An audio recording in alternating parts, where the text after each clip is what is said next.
Well, then why don't we go ahead and get started? Looks like we've got many families here. Welcome, everybody. Thank you for attending our virtual event. We've got some great presenters tonight and some fantastic topics. What we'll do is we'll probably have the chat available, and one of our presenters can respond while the other is talking, or I'll chime in. My name is Chris Martin. I'm a counselor at Southridge High School. And then our presenters will leave a little bit of time at the end to answer any questions, and they'll hang around probably close to 7 o'clock, something like that. So if you could use the chat to put your questions in throughout, and we'll make sure those get addressed timely, and maybe some of those will take more of a conversation, so maybe those can be addressed towards the end as well. So with that, I'll let our presenters take turns introducing themselves and let them roll away. Welcome. Wonderful. Thank you, Chris, and thanks to the Beaverton School District for having us here today. My name is Anna Agutter. I use she, her pronouns, and I'm from the University of Redlands. And I'll have my colleague introduce himself, but we're really excited to talk today about how colleges make decisions. I've worked in college admissions for way long time, I think over 20 years at a variety of different small liberal arts and sciences colleges. And again, right now I work at the University of Redlands. I'm regionally based. I actually live just over the river in Southwest Washington from all of you. Zach? Yes, good evening, everyone. My name is Zach Street from Connecticut College. I am the director of West Coast admissions. So I am based in the Pacific Northwest as well, up on Whidbey Island, if you're familiar with it, and I cover the West Coast for the college. I've also been in the profession for around 20 years at a variety of different colleges, and I'm happy to bring some perspective from all the way from the lesser selective to the most selective different admissions processes today, and glad to be here with Anna and all of you. Great, thank you. And indeed, the two of us have worked at a really wide variety of institutions now that I think about it. So first case in point, admissions folks know each other. We're very good friends and we work together. And part of why Zach and I know each other so well is that we're actually a part of a group called Arrow, in that we are regionally based. So you heard that both of us do not work physically at our institutions most of the time, though I'm going to California next week. And instead, we were based in the Pacific Northwest to really focus on working with students and families and school counselors in your local area. So we're right here, right in your area. There's about 60 of us that live in kind of greater Seattle or greater Portland that again work at a variety of institutions. Everything from, I know Oregon and Oregon State both have representatives right in the Portland area, to we have a member that is from a university in Ireland. So the whole wide range of who we are. And so if you take away also something else from this presentation, know that we are here to help you and support you through this process and answer questions. And this evening, Zach and I are your duo. And so yes, please use that chat throughout the evening, and we'll try to answer them if it makes sense during the presentation, but we'll definitely cover those questions towards the end. So I'm going to turn things back over to Zach. This is the things that we're going to talk through. And so by the end of the evening, we hope we'll give you a great sense of things that we think about as we're reviewing applications, and give you a better sense and make you feel more confident as you head into the application writing season, as you head into your senior year. So Zach? Thank you. So we're going to start with the college profile. And what I mean more specifically here is the sort of selectivity profile, the ranges of admission, and the different, we'll talk about the different review processes in a moment, but just kind of the different sort of categories of selective admission and admission options that are out there.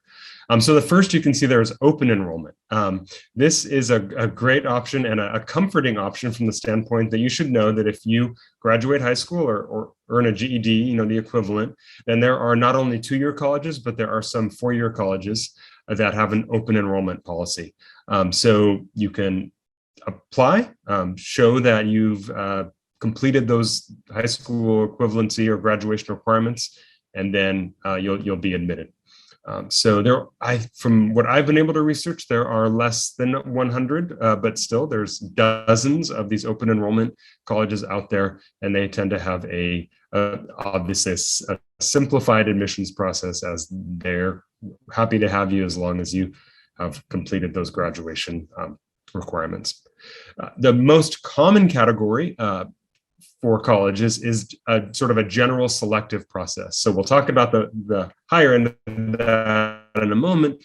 The majority of colleges sort of land in this moderately selective range where they are looking at materials. They don't necessarily have room for every applicant, so they're not open enrollment, but they're not highly selective, right? They're just making decisions based on transcript and all the things that we're going to go over today. And these admission rates would sort of be in that 50% to 90-something% acceptance rate. And I believe there are over 1,000 colleges actually that land in this category. So for some context, there's about, I think there's around 1,800 four-year colleges in the country, plus or minus. So there's a lot to choose from. And a narrower band of that group would be considered highly selective. This would be colleges that accept less students than they waitlist or deny admission to. So a less than 50% acceptance rate. So again, they typically tend to be looking at a lot of different things, but this would be, I want to encourage you that this is in the highly selective category. There's only a few hundred colleges out of the nearly 2,000 four-year colleges that are in this that actually deny or waitlist more than they admit. So the vast majority of colleges actually have a 50% plus admit rate. The national average is between 65 and 70% acceptance rate. But the other end of that spectrum is the most selective college. And this is where a lot of the attention is focused in the admissions world, just because of the sort of notoriety around how hard it is to get into college these days. But I do want to acknowledge that these intense processes exist, but also is that it is about 35 colleges, I believe, that have a 15% acceptance rate or less. So if you've heard about these 5%, 7%, 9% acceptance rates, they're real, but they're extremely rare, right? 35 out of nearly 2,000 colleges fit in that category. So just keep that range in mind, that there's everything from open enrollment all the way to single-digit acceptance rate. And I'll turn it back to Anna. Yeah, sorry, Zach, that was not meant to be like, hurry it up. I just pressed the wrong thing. So, but yeah, so let's talk a little bit about kind of the general review process, and then we're going to dive in deep into each of these different areas. So as you think about the review process, there's also kind of two general buckets, but you'll hear from Zach and I a number of times this evening. We will use the word "it depends," because each institution is going to do something a little bit different. I've worked at a variety of institutions, all liberal arts and sciences, smaller institutions, but even within them, they were all holistic, but did things a little bit differently. But there's two kind of main buckets to think about. One is what's called holistic review, and it's probably what you think of when you think of admissions folks that are sitting in a dark room around a table talking about you. And I promise that we're saying all of the nice things when we're doing that. But no, in reality, we are looking at the variety of admissions materials that you're providing to us, all those different pieces of paper. They used to be paper, now they're screenshots, but from your transcript to your letters of recommendation, all those sorts of things. And in typical admissions offices, an application in a holistic review is reviewed by at least two people, if not more. And there's all those different perspectives that come into it. You're going to find that holistic review is most common in smaller and more selective institutions and private institutions. But I will say that selective public institutions have instituted more holistic review just because they don't have enough space for every student that applies. And so as you get more selective, probably that selective group and above, you're going to find that this is the process that is used.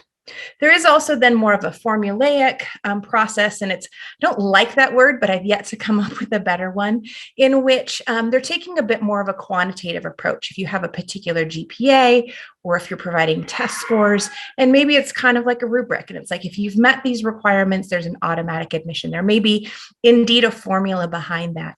Usually just one person is doing a review process because it is a little bit more straightforward in that process in terms of review of, have you met these standard requirements? Another part of a review process, both for holistic as well as for formula, is have you taken a certain number of courses? But as long as you've taken those 4 years of English and 3 years of math and science or whatever it might be, you kind of know where you sit before you even apply. And so it's more common in a larger institution that maybe has a lot of applications to get through and one that's a little bit more selective. There's pros and cons to both, and just know that they exist out there. And as we start talking about the things you need to turn in, the last thing we want to mention is the deadlines. And these are important to keep in mind. As you make your list, knowing what a deadline is or what the deadlines are really important. So let's start on the left. You've got rolling admission. And rolling admission is one in which students find out a decision after a set period of time that you apply. You might find out in 3 to 4 weeks. And so they roll the decisions out is a good way to think about it. In the Pacific Northwest, Washington State University uses this process. And so kind of have a set timeline. And sometimes with rolling admission, applying earlier, meaning, mid fall is a good time to keep in mind so you can find that decision out. The University of Redlands, we actually use rolling admission for our regular decision deadline. So our last deadline, we send out decisions on a weekly basis when they become available. Early decision, you may have heard of, in that you're making one decision and you're saying, this is it. I have found my institution, and you're making a binding decision. So you're saying, if you admit me, I will be enrolling. There's actually a separate form. It's an early decision acknowledgement form that you sign, your parent signs, parent or guardian signs, as well as the college counselor that says, hey, I know that I'm bound to this decision. It's a great choice, but not for everyone. What you do give up is the ability to review financial aid offers, multiple financial aid offers. The early decision school should give you a financial aid offer, but to compare them, and for some families that is really important, know that you give that up a bit. So research that. If you feel like early decision is a good option for you, or you think it might be, make sure that you understand all the rules behind it. Early action, and we like to confuse you with two early plans, but they're very different. But early is early like early decision. Usually those deadlines, by the way, are November is a really common timeline that you will see. But early action does not have that binding component. You just are applying early. It's kind of like the early bird catches the worm. So often you'll find a timeline in which you apply in November and may find out right around the holiday time. So timelines are all a little different, but that's a kind of a general one to keep in mind. I love early action. It's one of my favorites because if you know you're ready to apply to Connecticut College or Redlands or wherever it might be, you can find out early and have that relief of, hey, I got admitted. Regular decision or a single deadline is also something to keep in mind. So for schools that have multiple timelines, regular decision just kind of means the last one. And you'll see deadlines ranging usually in the winter time. But also there are some institutions that have a singleton deadline, one and only, and that's it. So I will say the UC system uses this process. University of Washington has a single deadline. On the private side of things, Gonzaga has a single deadline as well. So for each institution, we play nice together and that we have similar timelines, but you definitely need to make sure you understand the differences between them. So now let's kind of dive in a little bit deeper. I'm going to turn things back over to Zach to talk about each of these different components of the application. Yes. So there is a lot to holistic review and also sometimes to the formulaic review. So Anna just advanced to this big long list for you of things to consider. On one hand, we like to throw it all out at once so that it's there, but also just for that impact of like, wow, there is a lot. This isn't just transcript, right? It isn't just GPA and end of story, right? Unless, open enrollment, there are some colleges that do that, but now we're shifting more into that really selective process where colleges are trying to decide which of the many qualified applicants they can offer admission to. And again, it might be said 3 out of 4 that they offer admission to, or it might just be, 1 out of 4. So there is a range there, but we really are looking at trying to get the most complete or holistic view of the student as we can so that we can decide on not only who's ready to succeed in the academic environment, but who's going to contribute to that academic discussion, the research that's happening in the labs, and who also has some qualities that are going to drive the conversations and help students learn from each other. Students coming from different backgrounds with different academic passions and different life experiences, especially at residential colleges, might be looking at that, where they're not just admitting students in the classroom, classmates, but also roommates and members of a community who are going to share a 24/7 type of experience. So, it is a holistic review for a reason, and also because context matters so much, right? That's why those who have the time and resources and philosophy of a holistic review don't like just looking at test scores or GPA, because maybe a student with a lower GPA has some intervening factors that, actually they're more ready and more prepared to succeed than other students with higher GPAs at the moment. So there's a lot of context, and we're going to walk through these as we go. So I'll start here with academics and rigor of curriculum and GPA. And we start here because generally this is the most influential element of the review process. 4 years of academic coursework in high school is a big portion of your academic life, and it shows other things as well, trends and things that may be happening, your growth and development. So, but it starts with course selection and rigor. I think this is sometimes overlooked, at least in some categories. Obviously, people often think about AP and honors or IB, sort of the advanced curriculum. That can be important. Colleges want to see that you're taking the challenging courses that are available to you. But it's not just the designation level. We're also looking at, did they take 2 years of science, 3 years, 4 years, 2 years of world language, 3 years, 4 years?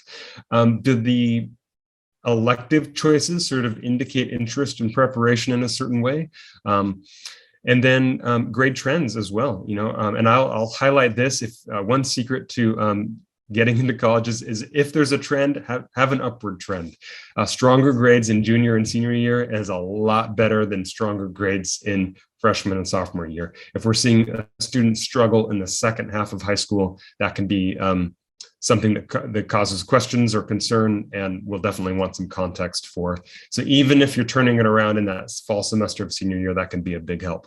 Now, weighted versus unweighted GPA is often a big question. And this is a place where you might need to have a little trust in the admissions process, because colleges will accommodate for this. So for example, at Connecticut College, we have our own internal method of sort of equalizing the grade process, or the GPA process, and then also weighting the rigor process separately. So we're basically sort of unweighting, but then adding back in the rigor of curriculum in a way that makes it more fair and universal across our applicant pool. So if you're like, but my school is only reporting an unweighted GPA, so it's only 3.71 when it could be a 4.02, don't worry about that. Most colleges are able to sort of differentiate through their own patterns. So it's less important on how the college reports it, as long as we can see the full information on the transcript. Class rank is kind of similar. We're able to see that range. So if your school does or doesn't rank, we're sort of getting the context that we need through the GPA and through the school profile. You may not be aware of that, but your school is sending a document that describes the school and the courses that are available. Sometimes they'll have average GPA or grade charts or other things that help us kind of understand your performance in the context of your school. And that's the last thing I'll mention. That is something that we're looking at, both what's the rigor of the school, but also is the student taking a lot more advanced courses than other students at their school, regardless of what the environment might be. So we're looking at how you're performing with the resources that are available to you. If your school doesn't have APs, we're not expecting them, and we're not holding that against you, right? But what course choices did you make within the courses that are available? So we're looking at a whole picture comprehensive review. And again, this is the holistic side. The formulaic side is going to do more of that, calculate their own GPA and rigor process. And I will just also add that consistency is a great trend as well. I think some people think, oh, it's like, no, sometimes it's just a great consistent transcript. And the other thing that I'll mention, if you feel like, oh, I did have a really tough semester or a particular topic, subject that's really hard, I always tell students, I like to look to see, how did you respond to that? Did you keep going with it even though it was difficult? Or did you rebound second semester or in a given year? So how did you respond to that particular challenge is also something that we note. I call a transcript a map. And what do you do with the map? okay, parents and guardians probably know this, but maps are kind of gone, I realize, but you read a map. And so it's a map that is read and you can see that whole process. And so it's a journey that goes from there. So let's skip over to test scores. We know that this is a really hot topic and one that might cause a little bit of confusion as well as worry. And so hopefully we can address some of those things. And actually, I love talking about test scores to hopefully calm the fears a little bit. So first of all, and we will get to test optional and test free in a second, but I do want to talk about the fact that test scores are a part of many colleges' processes, though you do have a lot more choices now. But if you are deciding to send in your test scores, know that SAT and ACT are the two big games in town, are really the big ones. And so either of them is fine. There's not a preference one versus another at any institution. They just happen to be two very different exams. For SAT, you'll probably hear the word a lot of times super scoring, and what that means. And it's a good question to ask a college is, do you super score? So if you take the exam twice and you do better in one section in June versus October, but you do better in October on the other section, they'll take the best combination. So it's kind of like we just give you the best of the best. So for SATs, I think you'll find a lot of colleges super score. ACT, it's going to be much more of a mixed bag, but it's a good question to ask, and you can then see how a college might review that. Do want to mention that for international students, regardless if a school is test optional or test free, you may still need to provide English proficiency information. So that might come in the form of a TOEFL or a Duolingo or IELTS. They may also take SAT or ACT score for that as well. But know that you'll need to ask that question if English is not your first language and you're not a US citizen, that might be something you need to think about a little bit. And then I promise we're going to get to test optional, test free. But first, I want to also mention that if you are providing your test scores, there's something called self-reported. It does depend college to college, but you may be able to just put your scores on the Common App or the school's application, the coalition, and the college will take that in the admissions process as true and kind of unofficial. And then if you decide to enroll, we may ask for those official scores. So it's a great way to save a little bit of money. You do have to, for an official score, you do have to pay College Board or ACT for them. So it's a good question. If you want to send your scores, ask if they will do self-reported. So let's talk about test optional. I'm going to start with that one first. First of all, know that test optional has been around since the 1960s. So while it seems very new, and definitely a lot of things have changed in the last 3 or 4 years, test optional has been a part of the college conversation in the college admissions process. And in very quick terms, what it means is that you get the choice. My dean likes to say you're in the driver's seat, and you get to decide whether or not you wish to provide your test scores in the process. It can be confusing because you may think, well, I'm going to send my scores to one college, but not another. So you do need to do your research, and you can actually make that decision. Know that all of the public institutions in basically the Western US are test optional, which again is test optional or test free. And so it is a big change for college, for students and families, but also trust us. I've actually worked for 16 years at a variety of different test optional institutions. Zach has worked at an institution that has been test optional for 14 years. Redlands is test optional for the last 4 or 5. I've lost count. And so we're here to really answer, really help you with this process. And it really is one in which we're looking to remove barriers. So how do you decide? In really quick terms, and a great conversation to have with your school counselor or college counselor, or even us, is to look at what the averages are. Even a college that is test optional has averages of students that have submitted scores. And if those averages seem to correlate with yours, or maybe your score is higher than the average, and you really feel like, hey, this is going to benefit me in the process, send in the score. Now, do keep in mind that the more selective an institution is, they may pay more attention to that test score if you provide it. So you may, again, need to make some of those decisions. But the very base level, that's the first question to ask. And then think a little bit harder about, is it going to help? At some institutions, if you provide the score, it is taken into consideration, good or bad. What I mean by that is that it is not test optional for me to look at it. So if you have a lower score, I will take that in mind. There are, however, some schools that are what called do no harm. And actually, I'll mention that Oregon State is one of them. And I know that because I presented with Oregon State recently, and he said that. So they will only help you in that process. So it's kind of it's an it depends question, but a good question to ask an admissions office. And then lastly, I'll mention test free. You'll also hear it called test blind. I like to use the word test free. And that means the college doesn't look at test scores at all. I don't want to say they throw them in the garbage, but they just are not a part of the process at all. I've worked at a test-free institution and they were not a part of any conversation. They weren't stored. If you sent them to us and paid money to College Board, you just wasted some dollars. It's truly not a part of the process. So it's something that the colleges, again, we have lots of other things that we can look at, and we're just not using those test scores. Last thing that I'll say, I know there's a lot to say about this slide, but we wanted to spend some time on it. So if you think, how can a college make a decision without test scores? Test scores represent 4 hours on a Saturday morning.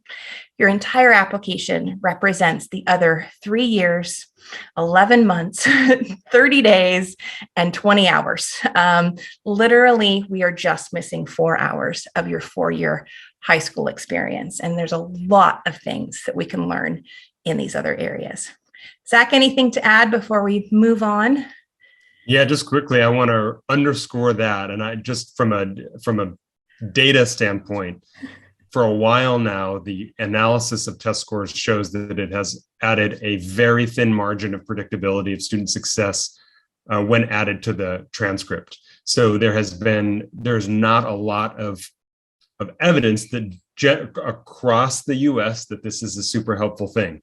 And in my opinion, it has been more stress and more anxiety and more labor than the benefit was worth. So I'm personally glad to see the shift, though I do understand that at some colleges, based on their the population that they're drawing for certain programs, there may be reasons for that. So colleges are going to make up their own mind. But yeah, long story short, don't worry that like some huge data point or influential element is now missing from the college process. It was caused a lot more stress and a lot more attention than actually help that it provided. And then really quickly, do know that a lot of testing agencies, including some international, have test fee waiver options, if that's something you need to think about. And then also many colleges will accept scores sent on your transcript from your school as official. So they may not need it directly from the test agency. So that's another way to just save a little bit or make it easier, but you'll want to check with that in your admissions process. I'll also add in, and we're going to skip to the next slide here, is that if you are really proud of your scores and you worked hard for them, I also want to congratulate you on that as well. So don't feel like we're dismissing the test scores. We're just providing additional options for all students. So Zach, I'll turn it back over to you to talk about the activities section of the application. Great, thank you. So this is another place that I think spawns a lot of questions or concerns, and how to reflect who you are, what you're interested in, how you spend your time on a list on the Common App. So I've worked mostly at Common App schools. So if you ever want to go look at the Common App, even now before you're applying, you can set up an account and take a look or see samples online. I think that will help a lot in your approach to like how you do this and understand it a little bit better. But the main thing I want to say is this is where we want to see what you're up to, what you care about, as broadly defined as possible. So it does tell us a lot about you. Are there like dedication, leadership, work experiences, and what you may have learned from that? So for example, are you the student that's just kind of bouncing around between clubs because you're curious, but there's not a lot of dedication there? And that's fine. But we often like to see students who have found some passion, found some areas of interest, who have dedicated a bit there and spent some time doing that, and then maybe even gone out of their comfort zone and taken on leadership roles, and that sort of investment and passion and readiness to lead is rewarded. Now, maybe you've moved, or maybe a club program you were on ended, and so that doesn't show through. Let us know that. That's fine. This isn't like we're tallying up how many consecutive years or how many leadership positions. It's more of a holistic review of where your passions are, how much time you've been putting in, and how that might translate to leadership and engagement on campus, right? If we see somebody who's super committed to debate and earning awards in that and leading the team, then we can imagine how they might bring that energy and expertise to campus as well, for example. But also work, right? So sometimes students feel like, well, I don't have a lot to put on my activities because I work 20 hours a week during the school year to help, my family or to gain other experiences, whatever all the reasons are. That matters too, right? That helps us understand your situation, your dedication, skills you may be gaining. I know from firsthand experience, as well as friends and family, that a lot can be gained in working with the public or working behind the scenes and working even with inventory and other things. I did Radio Shack inventory the summer before college, or part of the summer before college, and man, did I learn a lot in that process, right? So we want to see everything that you're doing. Now, you don't need to I read books on average 1 hour a week. You can put hobbies in there somewhere, so we just kind of know what you like. There's only so much space, but we do want to see what those significant interests and commitments and time allotments are. Again, family responsibilities as well. If you help take care of a grandparent or a younger sibling, we want to know. We're trying to get an understanding of who you are, what you care about, and where your time is going. Athletics can be a big one. We realize that sometimes you see two-sport athletes, and so you understand why there's not tons of arts clubs or community service going on as well. We kind of understand where the levels of commitment that goes along. But we do want to see where those unique strengths are, right? Whether it's in athletics or music or creative writing or a deep dedication to restoration of wetland ecology, right? You want to see freshwater fish thrive, and you've been putting a lot of energy into that. Show us that. We want to see whatever those interests are. Where are you going above and beyond? Where are your passions? And as the last little bullet point says, it's okay to brag here, right? We don't want arrogant tones of I'm the best at this and whatever, but we do want you to be like, I've had a lot of success in this area and I really care about it, and I'm making a difference, or I'm leading my team to victory, or whatever it may be. This is okay. We want to see your strengths. We want to see how you're shining now and how that might happen in college as well. Yeah. I'm going to add, there's a question in the chat that asks, how important do you think working a job is in comparison to other activities on the list? And I'm going to phrase it this way, and wait for the second half of my sentence. I don't actually care what you care about. I just care that you care about something. Or I don't care what you're involved in. I just care that you're involved in something. So each of you has a different story. Each of you has different interests. And so tell us those, but there's not actually a ranking list of this is better than this one. There's not, more is sometimes just more. More is not always better. If you do one thing a lot, that's great. If you do a lot of things and you've kind of dabbled a bit and tried some different things, that's also great too. So know that we just want to know, what are you involved in? How do you spend your time? And those things are important. And then I'll lastly say, I think family responsibilities, just going to put a plug for that one, often is underlooked. And so especially for those of you that is a significant part of your time spent, don't undervalue what that commitment is. So somewhat related is that you will, on the activities list, be able to, it'll ask you what sort of leadership or awards that you've received. And there's also another section right before it that asks about academic and other awards. I can't remember the exact phrasing. And so there isn't another place for you to highlight those particular things. And so make sure you stop as you're working on your activity section and thinking about the awards section.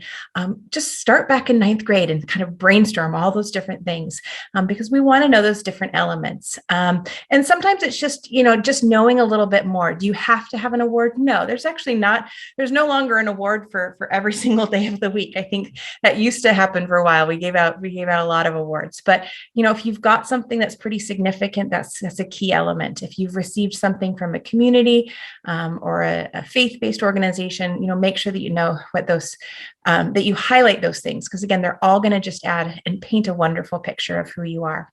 And then lastly, in these sections, these last two sections, you guys like to use acronyms. They are helpful. You have limited space, but make sure that we know what the acronym is. So we know what FBLA is. We know what oh, I don't know. We know what YMCA is. We understand some of those. But if the acronym is so specific to your institution or even the state of Oregon, make sure that I know what it is. And I'll use a really quick example. My nephew in high school belonged to a group called Flight. What the heck is Flight? Well, Flight is a choir. So I told him, even though you never call it Flight Choir, just add the word choir after it. And you didn't have to do any more explanation other than say Flight Choir. So just by adding a singleton word, he didn't even need to describe what choir it is. We know what choir is. He was able to do that. So sometimes it's even just as simple as adding in a little bit of an extra word that's never going to get used except for on your application, but help us out. I can guess lots of things, and you probably would have not guessed Flight was a choir. So, but yeah, make sure you brag a little bit. Let us know who you are. So the essay, another big topic. So I'm going to turn things back over to Zach. Yeah, and on the theme of writing, I'm going to throw back one comment for that previous slide. There is also a section, it's not just hours per week and weeks per year and role. There's a little box where you can describe it. And this is that's one of the other few areas that's in the college application that's sort of a free form place for you to tell us about yourself. So I recommend considering using that and not just putting, soccer forward. I was the forward for my soccer team in the free form, right? We got that from the other part. If there's something really special about, why you love soccer or how it relates to your future careers, or if you're a writer and you've self-published a novel and that's really meaningful to you, you can use that little comment box to talk about it in a way that's unique and authentic to you and interesting, right? So since there's not a lot of places where you can write in your voice, then use the ones that are there. But the big one for writing in your voice is the essay. And this really is important. Anna and I both read lots of college essays. And again, we're not, even though I was an English major, I'm not an English teacher. I'm not a paper grader. Though I do want to see, strong, convincing, compelling writing. What I'm most concerned about is the story it tells about you, right? What are your passions? What are your interests? What has the trajectory of your life been? Even your personality. Some students are funny and it can come through in the essay, and some students aren't so funny and they don't try. They try and it doesn't work as well. So if you're not funny, don't worry about it. You don't have to be funny in your college essay. It's certainly not the priority for college admissions committees. But if that's you and that can help us understand and feel you better, great. Or if you're nerding out on ornithology, right? You love birds and you just want to talk about chickadees and finches and how they relate to your life and your journey experiencing them. There's probably not going to be a lot of ornithologists on the admission committee, but that passion and that interest and your life relating to that is going to come through. So one tip here that you'll discover as soon as you read the Common App prompts, or most prompts. So most colleges, and definitely if you're on the Common App, have suggested prompts and then have basically anything you want to write about option, right? Is there another topic that is important to you? Write about it now. So you can use the prompts if those are helpful, and that's perfectly great. But if you have something else that doesn't fit a prompt, that's fine. In most cases. So what we're looking for is not how well you answered the question about your future self or facing adversity. What we're looking for is who you are, who you're going to be on campus, and confidence in your writing, I will say. If you slap it together and you don't proofread and you don't edit at all, and it feels like a poorly written essay, then that's going to hurt in the application process. But again, put your first focus on content and what that is telling about you. You'll see there, edit. If we go back one slide real quick, we do encourage that, not just from catching typos, but from not being redundant. You might realize you said the same thing times, and we don't want to read that. We read a lot of essays, right? So trim it down. Length is not necessarily the big answer for this. An efficient essay that really tells who you are is great. And then Read it out loud is always my tip, because you'll catch a lot of things if you hear it rather than just read it.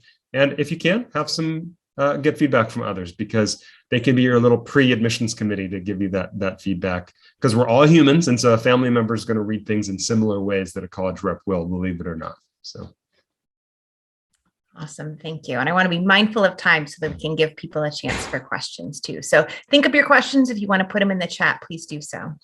So another thing that you'll find, both Zach and I work for Common App Schools. You'll also hear the word coalition. So those are two platforms where multiple institutions use the same application. But in each case, we then give a space for colleges to ask a couple additional questions. Some of them are very rudimentary, like what's your major, or those sorts of things, which, by the way, we have different majors, which is why we ask the question. But then you'll also find short answer questions often, not always. And so do spend some additional time on those questions. I think it's really easy to really focus on this slide and think about that big essay. And then you get like, oh, I'll answer that really short answer question about why I'm applying to Redlands, or what's my favorite book, or, X, Y, and Z sort of question. And then it does feel rushed. And so make sure that you know that many colleges do have those additional supplemental pieces. Some colleges also call them member questions. Very common is that you'll find a question about why are you interested in a particular institution. So that's a common question, but again, not every college has it. And then a lot of times you'll also see a question that has to do with the college's mission or something really unique about who they are. And so you just want to learn a little bit more. These are not meant to be trick questions. If the college asks, what's your favorite book? They really want to know, what's your favorite book? And if it's Harry Potter, go with it. And so again, know that these questions do add another element to the process that we really enjoy as we're reviewing them. Also know you may find some colleges that don't have this. So don't feel like, oh my gosh, where's the questions? But often you'll see them. So make sure you do your due diligence to make sure you know what you might need to turn in, and that you don't discover it the day before the application's due. Exactly. Moving on to recommendation letters. Most colleges, some actually don't ask for any other than maybe a college counselor letter, if available. Most, I would say, ask for one, and many ask for two.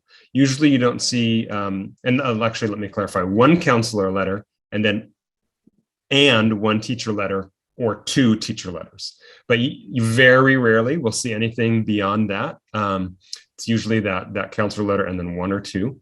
And they tend to be requested, the teacher letters, from academic subjects, right? So I would recommend paying attention to that, because every now and then the letters come in and one's choir, which we love that you're in choir, but we're asking for something different here, or a coach, or pastor at the church. Those are all helpful, and those can be additional if you feel like they are relevant and bring something new. But I will tell you that often, if a student is sending multiple letters, they are saying a lot of the same things, and it's adding time, but not necessarily quality, or depth of information. So we do recommend, if you're asking for extra letters, or if there's just a required opportunity to send two teacher letters, then maybe ask from very different subjects, right? That teachers that know you in different ways. Maybe one knows you outside of school through this other project as well, and can kind of speak about that. But what we're really looking for is both the academic information of how you engage in class, and what your approach to academics is, and maybe if there's been growth in that area, or specific challenges or things you've overcome, but also those characteristics, right? How you treat your peers can come up, and if you're a leader in class discussion, or someone who asks good questions, and even character. When that teacher rec highlights that you're a person who really leads in a certain way in a community, in a unique capacity, through your courage or through your life story. So teachers that really know you well, not just AP Calc or the most demanding class, but the teachers who know who you are going to be the best recommenders. And don't send 15 letters. Please don't send 15 letters. It doesn't help. I will also say, those of you I mentioned earlier, if you really struggled in a particular class and how you responded to that, that's another great way to utilize teacher recommendations. If you had a teacher that really saw you grow over time, either throughout the year or multiple years, they can be a great recommender for you. And last but not least, let's talk quickly about demonstrated interest. First of all, know that this is very widely used, or there's a wide variety of use of demonstrated interest, from not at all to fairly heavy, and kind of everything in between. But the very short version of demonstrated interest is, have you engaged with the college in a variety of ways, and a college might take that into consideration. Visiting a college campus is often think as like kind of the gold standard for demonstrated interest. And I'll tell you, it's just one of them. But if you visited a campus, college might take that into consideration. But also there's other ways. Have you met with your admissions counselor? Have you gone to an event, even if it's a virtual one? Have you gone to the college fair? Have you engaged in some way? Sometimes that's why we ask for those inquiry cards or those scans at a college fair. So know that all those things are there, and we're taking a look at those things. But again, it's a very wide variety of terms of how colleges use this. And I think students probably think it's used more often than it's not, but I would say that it is in some institutions potentially a big part of their process. I will tell you, I've never worked at an institution that was used demonstrated interest. It's something that's like, oh, it was great. I see it as like, oh, Zach, I met you at a college fair and I remember you. And so it's working at a small place that is really helpful, but it's not going to come into play when I'm making a decision. So let's keep going. There's a lot of things we talked through, and let's give you a couple more hints, and then we definitely want to leave time for questions. Zach and I are going to talk quickly about our institutions as well. So for those of you that are rising seniors, you're finishing out your junior year, congrats, by the way. Summer's almost here, I promise. Over the summer is a great time to kind of get yourself organized. Think about what you need to do. The Common Application opens up August 1st. Most applications open up at about that same time. So there's nothing pressing right now, but you can absolutely create an account and kind of get started in thinking about things. As you finalize that list towards the end of summer, where am I applying? What do I need to do? Really making sure that you have a balanced list. So we've given an example of you're applying to 9 colleges, which is a lot. I know there's students who do many more, but really, if you're applying to 9, think of it as kind of 1/3, 1/3, 1/3. 3 colleges that maybe like, oh, I really am excited about this college, but I know that might be a little bit of a reach. Make sure you have schools that, okay, this should be right in my range, and we'll kind of see how things go. And then also make sure you have schools that you're really excited about that also are really high likelihood of being admitted. Look at the admit rates. Look at the averages for the test scores. If you're providing them, that'll help you decide, again, whether you want to provide them, your GPA. Talk to your counselor. They can help you make sure that list is balanced. And that's a really critical piece. People think, oh, I'm just going to reach for the stars and I'll just throw in this other one.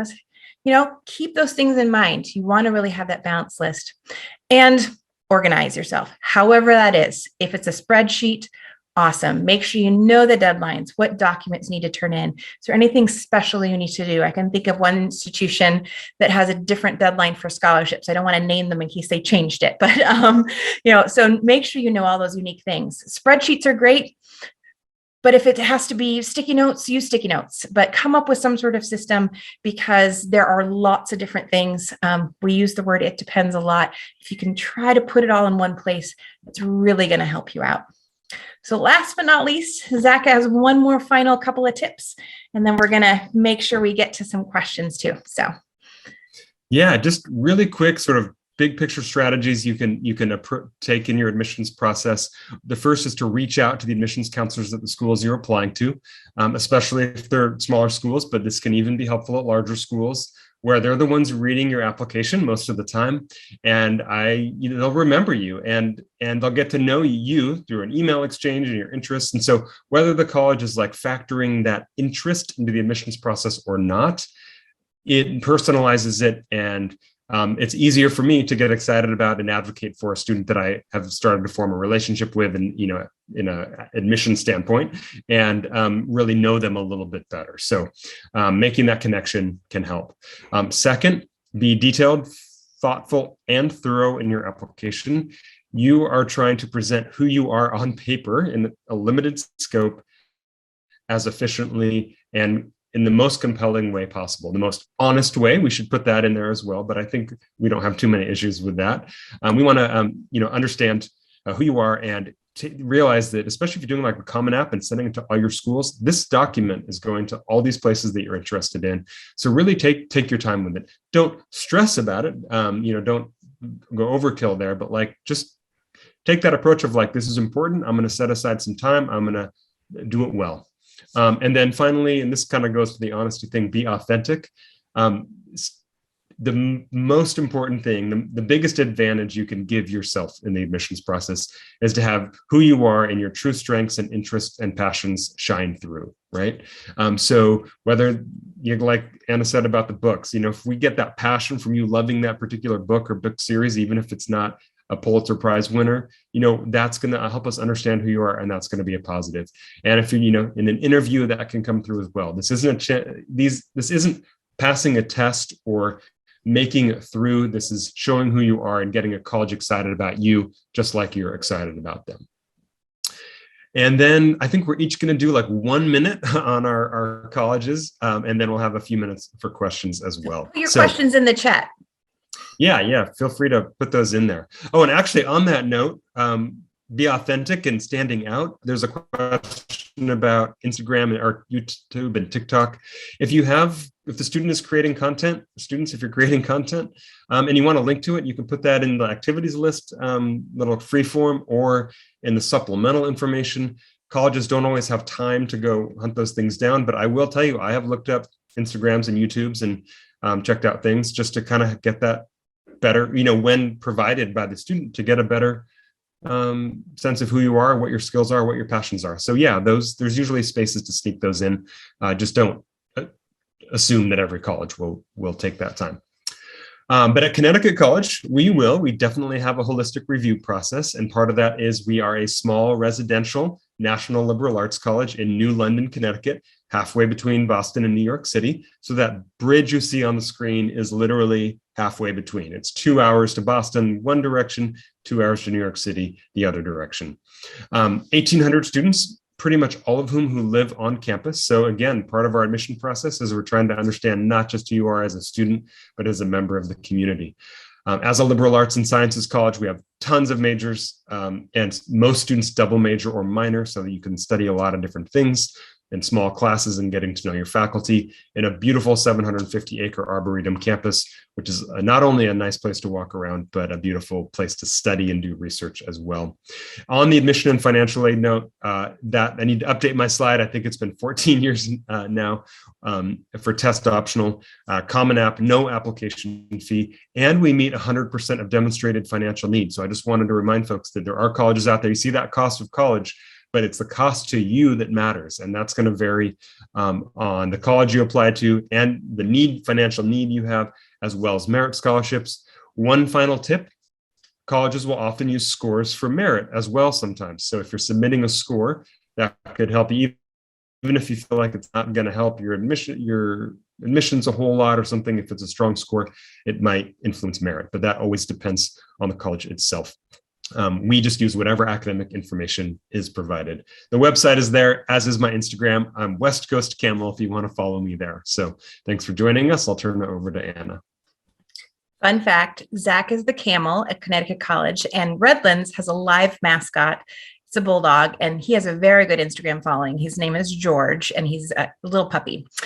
So let's talk about the University of Redlands. And again, put your questions in the chat. So University of Redlands, we are a campus of about 2,300 students in Redlands, California, and we are halfway between Los Angeles and Palm Springs. So a little bit different weather, but great access to a large city as well as the outdoors. And I love our location because you can see there's mountains in the background. There's even a little bit of snow back there. So if you're somebody that doesn't want to give up your view of the mountains as a Pacific Northwesterner, know that there's still sunshine and the outdoors available to you.